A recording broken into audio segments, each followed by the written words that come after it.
В Кыргызстане продолжаются строительство и ремонт дорог. Одним из главных компонентов дорожного асфальта является битум. Это горная смола, продукт выветривания нефти. Широко распространенный и известный инженерно-строительный материал. Используется также для гидроизоляции в строительстве дорог, зданий и сооружений, прокладки трубопроводов, при изготовлении кровельных материалов в лакокрасочной и кабельной промышленности. Это вещество не добывается в нашей стране. Она привозится в основном из Казахстана железнодорожным путем. В этом году Кабмин поспособствовал перевозке битума по безрельсовому транспорту в автоцистернах, что сэкономило расходы и время по перевозке и хранению поставляемой продукции. По филиалам госпредприятия «Кыргызавтожол» уже поставлено 7 тысяч тонн дорожного битума из запланированных 20 тысяч.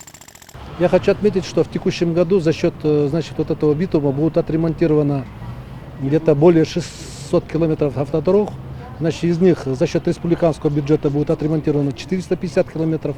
И за счет инвестиционных проектов 160 километров. Преимущество привозки автоцистернами в том, что поставка совершается до конечной точки асфальтобетонных заводов и близлежащих битумных ям. По результатам соответствующих лабораторных тестов качество дорожного битума соответствует стандартам и подтверждено сертификатом. В 7 регионов уже поставки. Основную часть это берут битумные ямы. Из них это у нас в республике 5 имеется. У нас предусмотрено на 2022 год 198 километров асфальтобетонного покрытия. Из них получается 110 это гравийные покрытия, а остальное уже ямочные работы.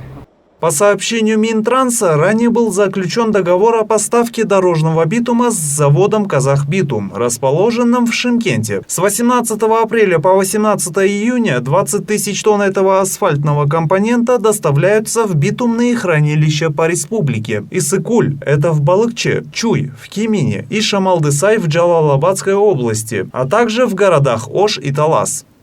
Рашид Алиев, Нурдан Карыбеков, Пирамида.